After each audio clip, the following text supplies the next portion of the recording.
The Kentucky Derby is Decadent Depraved by Hunter Thompson. And he asked us to read it.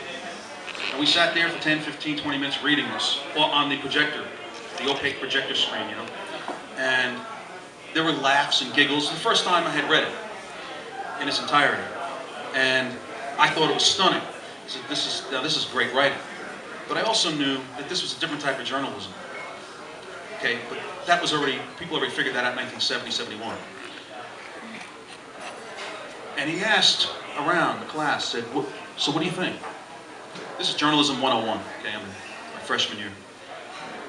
And I said, sir, that's a fantastic piece of writing. And he goes, well, Frank, he goes, I knew someone would say that. He goes, this is actually how not to write journalism, how not to be a journalist.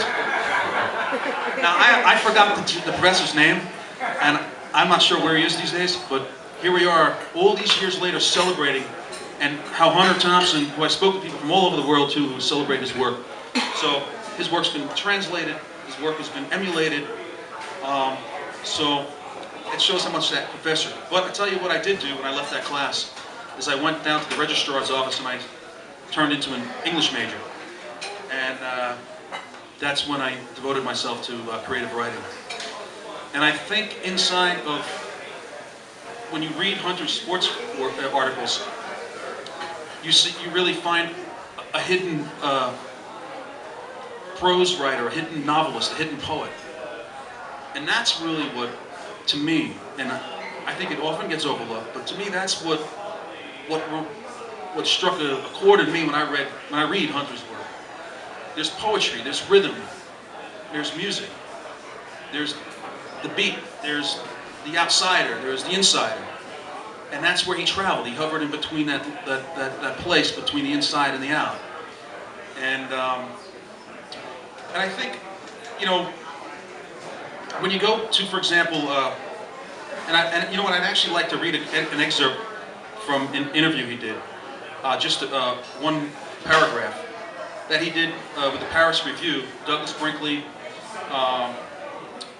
and Terry, I believe it was Terry McDonald, Douglas Brinkley and Terry McDonald interviewed Hunter for the Paris Review. It's a really beautiful article. But there's something in there, they do talk a little bit, very briefly, but about sports. It was a simple question.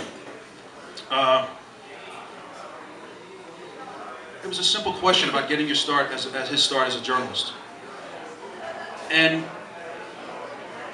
Hunter just simply responded by saying, very simply, when I got to the Air Force, writing got me out of trouble.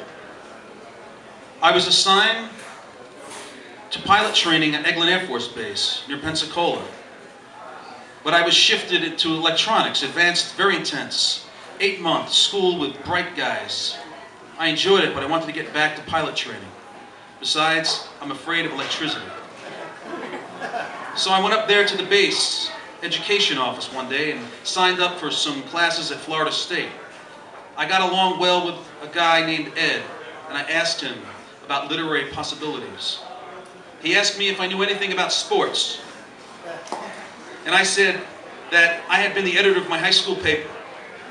He said, well, we might be in luck. It turned out that the sports editor of the base newspaper, a staff sergeant, had been arrested in Pensacola and put in jail for public drunkenness, pissing against the side of a building. It was the third time, and they wouldn't let him out. So I went to the base library and found 3 books on journalism. I stayed there reading, stayed there until it closed. Basic journalism. I learned about headlines, leads, when, what, where, that sort of thing. I barely slept that night. That was my ticket to ride. That was my ticket to get out of the damn place. So I started as an editor. Boy, oh boy, what a joy. What a joy.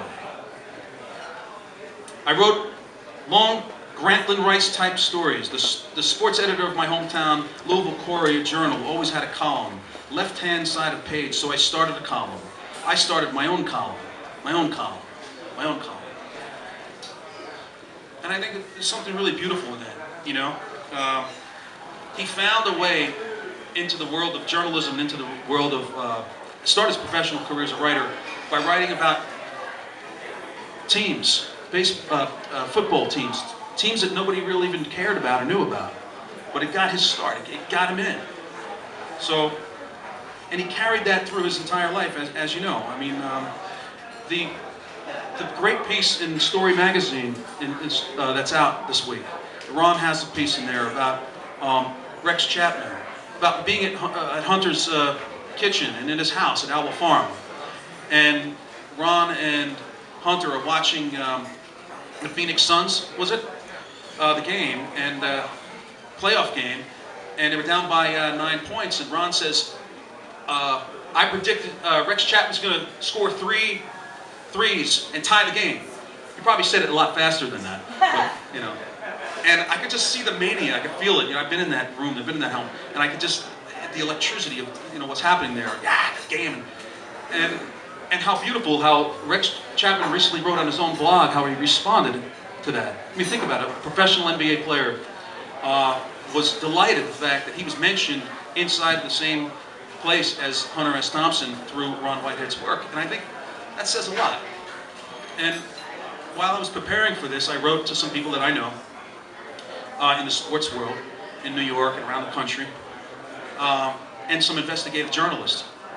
And you'd be surprised how many people in the sports world love Hunter and miss him and have amazing stories to tell. Some which I have in email form, and I should probably, I'm not going to read them here right now, but I'll tell you, guys like Geraldo Rivera, yes, him, the investigative journalist, okay, had some amazing things to say. Said that really if it wasn't for guys like Hunter, you would never know Geraldo. You'd never hear of that. You'd never hear of Geraldo Rivera.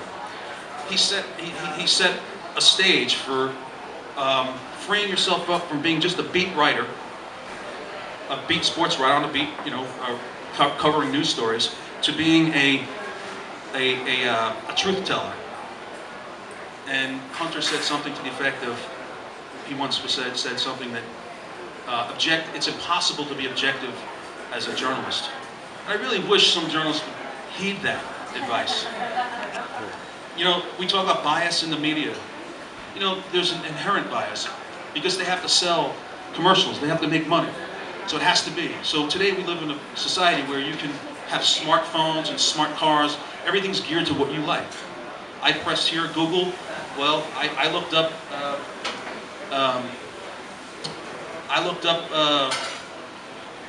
how to make a recipe for gumbo, and suddenly I got an advertisement for spice mix.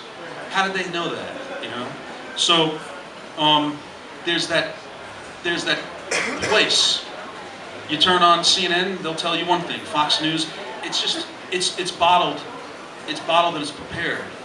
And it becomes unfun, it becomes divisive. And it makes Americans in the world, people in the world, divisive.